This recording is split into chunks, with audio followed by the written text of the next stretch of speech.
السلام علیکم dear readers, کیسے ہیں آپ سب لوگ؟ امید کرتی ہوں آپ سب لوگ اچھے ہوں گے اور رمضان بھی آپ لوگوں کا اچھا سا گزر رہا ہوگا، بس اب 2 یا 1 روزہ ہی رہ گیا، تو اس کے بعد میں آپ لوگوں کے لیے لانگ اور زیادہ سے زیادہ اچھے ناول لے کے آؤں گی۔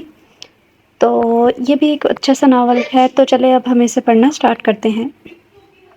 ارے بس آنے والی ہے لڑکی، ناشتہ بھی کر لینا، کتنا خود کو سنوارتی رہو گی؟ مائی کلثوم نے مقدس کو آواز دی، جو مٹی کے کمرے میں لگے چھوٹے سے آئینے میں خود کا جائزہ لے رہی تھی۔ پھر کالی کڑھائی والی چادر اوڑھ کر ایک بھرپور نگاہ آئینے میں ڈال کر خود کو دیکھا تھا۔ ہلکی گلابی ہونٹوں پر مسکراہٹ ٹھہر گئی تھی۔ ارے او لڑکی! ایک بار پھر مائی کلثوم کی آواز آئی تھی۔ آئی اماں جان؟ مقدس سے جلدی سے کچے آنگن میں آئی تھی، تبھی اس کی سہیلیاں دروازے پر آئی جو اس کے انتظار میں کھڑی تھی۔ اس نے جلدی سے نوالے بڑے بڑے منہ میں ڈالے، چائے کے گھونٹ سے حلق میں اتارنے لگی۔ اتنی آوازیں دیتی ہوں پتر، جلدی آؤ، ناشتہ کر لو، کب کی اٹھی ہوئی ہو؟ اتنی دیر صرف آئینے کے سامنے کھڑے ہو کر خود کو سنوارتی رہتی ہو، ڈھنگ سے بیٹھ کر ناشتہ تو کر لیا کرو۔ ارے کیوں نہ کرے، یہی تو عمر ہے، پھر کہاں ایسے دن آئیں گے؟ منصور صاحب اندر داخل ہوتے ہوئے بولے، جو فواد اور خرم کو قریبی گورنمنٹ اسکول چھوڑ کر واپس آئے تھے۔ منصور اور کلثوم کی 3 اولادیں تھیں۔ بڑی بیٹی مقدس جو فرسٹ ایئر کی اسٹوڈنٹ تھی، فواد اور خرم چھوٹے تھے۔ فواد 5ویں میں اور خرم 4تھی میں پڑھ رہی تھی۔ منصور صاحب خود میٹرک تک ہی پڑھے تھے۔ ان کے زمانے میں تعلیم کو اتنی ہی اہمیت نہیں دی جاتی تھی، بہت ہی کم مرد تعلیم حاصل کرتے تھے۔ 5 یا 8 کلاسیں پڑھ کر اپنے اباؤں کے ساتھ کھیتوں یا دکانوں میں لگ جاتے تھے۔ منصور صاحب نے بھی میٹرک کرنے کے بعد اپنے ابا کے ساتھ کھیتوں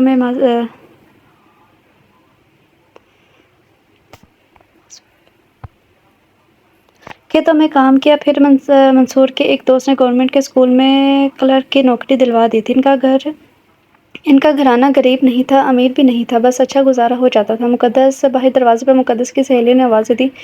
مقدس آخری نوالا منہ میں ڈال کر بھاگی۔ منصور صاحب اور مائی کلثوم کو ہاتھ کے اشارے سے اللہ حافظ کیا، کیونکہ منہ میں ابھی تو روٹی پڑی ہوئی تھی۔ کیا ہوگا اس لڑکی کا؟ اگلے گھر جا کر میری ناک ہی کٹوائے گی، اماں نے کچھ سکھایا ہی نہیں۔ مائی کلثوم برتن سمیٹتے ہوئے بولی تھی۔ منصور صاحب ہنستے ہوئے اپنے کام پر نکل گئے تھے۔ مقدس تو آج بڑی سونی لگ رہی ہے، خدا کرے تیرا منگیتر ایک نظر ڈال دے تجھ پر، پھر پوری زندگی نظر نہ ہٹا پائے۔ ریشما نے روز والا جملہ آج پھر دہرایا تھا۔ بات ساری نظر کی ہے ریشما، وہ میری طرف دیکھے تو اسے میری قدر پڑے، مگر وہ تو ایسا انجان ہے، میری طرف دیکھتا تک نہیں ہے، میں اسے پسند ہی نہیں ہوں۔ مقدس کے چہرے پر اداسی سی دوڑ گئی تھی۔ ارے کیوں دل چھوٹا کرتی ہے؟ ابھی تو صرف منگیتر ہے، اس لیے بڑا ناز کرتا ہے، جب تیرے نکاح میں آ جائے گا نا، پھر دیکھنا تیرے سے نظر نہیں ہٹا پائے گا۔ روبینہ نے شرارت سے مقدس کو آنکھ ماری تھی۔ نکاح تک میں زندہ بچوں گی تب نہ، میں نے تو اس کی سبز آنکھیں آئینے میں دیکھ دیکھ کر ہی قبر میں اتر جانا ہے کسی دن۔ مقدس کی بات پہ اس کی سہیلیوں کی نہ رکنے والی ہنسی شروع ہو گئی تھی۔ تبھی دور سے ان کی بس آتی ہوئی نظر آئی تھی۔ بس کو دیکھتے ہی مقدس کے دل کی دھڑکنیں تیز ہو گئی تھی۔ لڑکیاں ایک دوسرے کو دھکے دیتے بس میں چڑھ رہی تھی، کیونکہ یہاں سے کالج جانے والی لڑکیوں کی ایک ہی بس تھی۔ آس پاس کے گاؤں سے لڑکیاں بھاگ بھاگ کر آتی تھیں شہر سے تعلیم مکمل کرنے کے لیے۔ لڑکیوں نے تعلیم حاصل کرنے کے لیے لڑکوں کو بھی پیچھے چھوڑ رکھا تھا۔ ساری لڑکیاں اور اس کی سہیلیاں بس میں بیٹھ گئی تھیں۔ وہ روز کی طرح آج بھی سب سے آخر میں چڑھی تھی، تاکہ اس کی سبز آنکھیں صاف دکھائی دیں، اسے کیلنڈر اس کے گاؤں